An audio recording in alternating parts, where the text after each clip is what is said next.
नमस्कार, लोकतंत्र चैनल में आपका स्वागत है। मैं हूं आपका अतुल्य कुमार।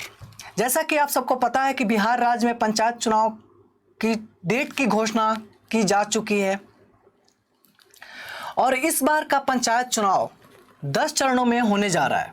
पहला चरण 20 सितंबर से स्टार्ट होगा और आखिरी चरण इसका 25 नवंबर को ख़त्म होगा।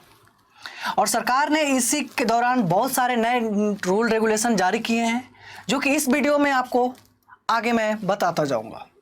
तो शुरू करते हैं पहले पॉइंट से। बताया कि इस बार का पंचायत चुनाव टोटल 10 चरणों में होगा। पहला चरण इसका 20 सितंबर से स्टार्ट होगा और आखिरी चरण इसका जो 10वां चरण होगा वो 25 नवंबर को ख़त्म होगा। सरकार ने इसके साथ ही नई रूल रेगुलेशन और गाइडलाइंस भी तैयार की है जो कि 2021 पंचायत चुनाव में लागू किए जाएंगे। इसी में से एक सबसे इम्पोर्टेंट जो न्यू रूल रेगुलेशन आया हुआ है वो ये है कि जो ग्राम पंचायत ग्राम प्रमुख या जो भी प्रतिनिधि हैं 2021 पंचायत चुनाव के, वो कहीं पे भी आम सभा नहीं कर सकते। यानी कि मुखिया जी कहीं भी जाके खड़ा होके सभा नहीं कर सकते। उनको एक के अथॉरिटी लेनी पड़ेगी। अगर स्कूल यूज कर रहे हैं, हॉस्पिटल यूज कर रहे हैं या पब्लिक प्लेस यूज कर रहे हैं जो कि सरकार की है, उसके लिए अथॉरिटी और परमिशन लेनी होगी तब यूज कर सकते हैं। ये ऐसा नहीं हुआ कि यहाँ खड़ा हुए यहाँ पर कर लिए हम, क्योंकि हम तो मुखिया जी हैं भाई, हमारा तो चलता है, कौन बोलेगा। इसके खिलाफ सरकार सख्त कार्रवाई कर सकती है, नहीं करेगी। इसलिए जो भी ऐसा कर रहा है उसकी उम्मीदवारी कैंसिल करने तक की प्रावधान है। तो हमारे जो भी प्रत्याशी हैं वो ऐसा गलती से भी ना करें कि कहीं भी खड़ा होकर सभा संबोधित करने लगे, वो भी पब्लिक प्लेस पे। दूसरा पॉइंट जो है वो ये है, बिहार सरकार ने इस बार टोटल 2 दस्तावेजों को और ऐड कर दिया है कि जिसको आप दिखा के बिहार पंचायत चुनाव में अपना वोट डाल सकेंगे। पहले ये 14 थे, लेकिन अब इसमें 2 और ऐड कर दिए गए हैं जिसको दिखा के आप वोट डाल सकते हैं। पहला आर्म्स, यानी कि अगर आपके पास बंदूक की लाइसेंस है या और उसकी कॉपी है तो आप उसके बेसिस पे जाके इलेक्शन दे सकते हैं, वोट दे सकते हैं, मतों का यूज आप कर सकते हैं। और दूसरा जमीन का दस्तावेज, जमीन का कागज, अगर आपका घर है, घर का अगर कागज है तो उसको दिखा के आप वोट कर दे सकते हैं। नहीं तो इससे पहले 14 थे जिसको उसमें से voter ID, Aadhaar card, PAN card, driving licence, passport, ये सब सारे थे। मैं ये आप जो लिस्ट है, जो 16 आइटम्स है जिसको दिखा के आप मतों का अधिकार का यूज कर सकते हैं पंचायत चुनाव में, वो मैंने अपने वीडियो के डिस्क्रिप्शन में मैं डाल दूंगा। वहाँ से आप लोग जाके देख सकते हैं कि कौन सी ऐसी डॉक्यूमेंट्स है जिसको दिखा के हम अपने मतों का यूज कर सकते हैं। बस इसमें पहले 14 थे, इस बार 2 इसने ऐड किया है जिसमें एक आर्म्स और दूसरा है जमीन, घर का जमीन या दस्तावेज, कागज, लैंड प्रॉपर्टी का। महत्वपूर्ण बात यह है कि पंचायत चुनाव को लेकर सरकार ने इस बार बहुत ज़्यादा ही सख्ती दिखाई है। जो प्रत्याशी नोट के बदले वोट और दारू के बदले वोट लेते हैं उसके लिए ये बहुत बड़ी न्यूज़ है कि सरकार इस बार आपके खिलाफ सख्त हो गई है कि आवश्यकता से ज़्यादा आप पैसा खर्च करके वोट नहीं ले सकते।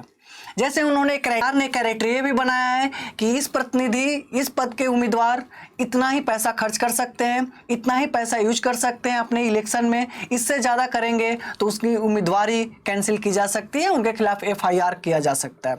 तो हम आपको बताते हैं कि किसकी कितनी लिमिट है, कितना खर्च कर सकते हैं।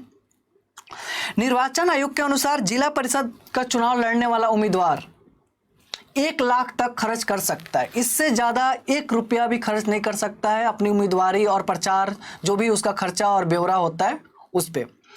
मुखिया और सरपंच 40,000 खर्च कर सकते हैं, इससे ज़्यादा 1 रुपया नहीं कर सकते हैं मुखिया जी। ना मुखिया जी दारू बांट सकते हैं, ना मुखिया जी पैसा दे सकते हैं, ना मुखिया जी मिठाई के लड्डू दे सकते हैं। हाँ, मुखिया जी ये सब चीज़ें जीतने के बाद कर सकते हैं, लेकिन दारू फिर भी नहीं दे सकते।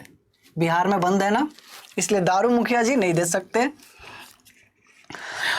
और ग्राम पंचायत सदस्य और पंच, ये लोग 20,000 रुपये तक अपने चुनाव में खर्च कर सकते हैं।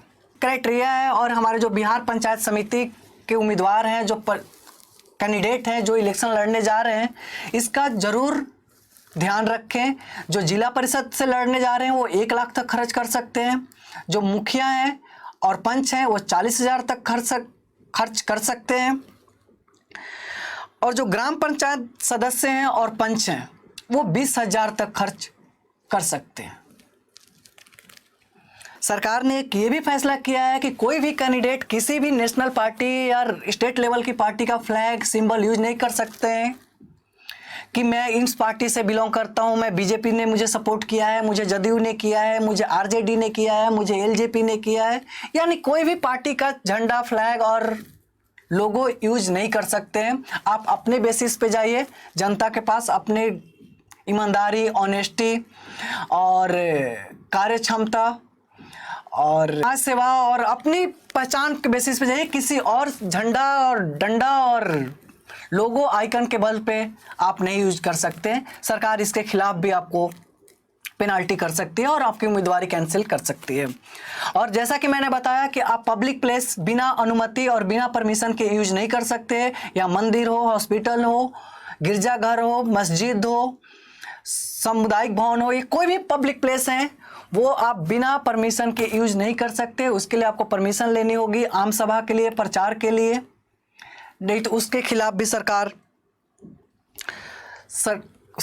कार्रवाई करने के लिए तैयार है और आपको अपना सफाई पेश करना पड़ सकता है।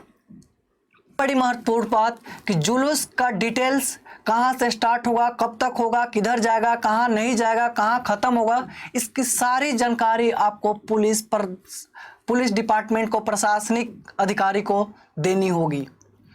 यानी कि कुछ आपके जुलूस के कारण समाज में कुछ आपत्तिजनक और अव्यवस्था का माहौल ना बने, जिसको लेके सरकार को या जनता को मुसीबतों का सामना करना पड़ सके।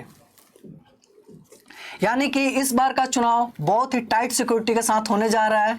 जितने भी प्रत्याशी और उम्मीदवार हैं उनके साथ मेरा बेस्ट विशेष रहेगा और वो अपनी पूरी कर्मठता और जुझारूपनता के साथ जनता के बीच जाएं, अपनी कौशलता का परिचय दें कि उनके लिए वो क्या कर सकते हैं, और वादा नहीं, ज़मीन तक उनको जो वादा कर रहे हैं उनको डिलीवर करके दिखाएं, जनता को सेटिस्फाइड करें कि हम क्या कर सकते हैं, और जीतने के बाद भी उनके बीच में आए। तब तक के लिए उन सारे कैंडिडेट और उम्मीदवारों को मेरा बेस्ट विशेष। जैसे ही और अपडेट्स आएंगी मैं आपके सामने आता रहूँगा। तब तक के लिए नमस्कार, धन्यवाद।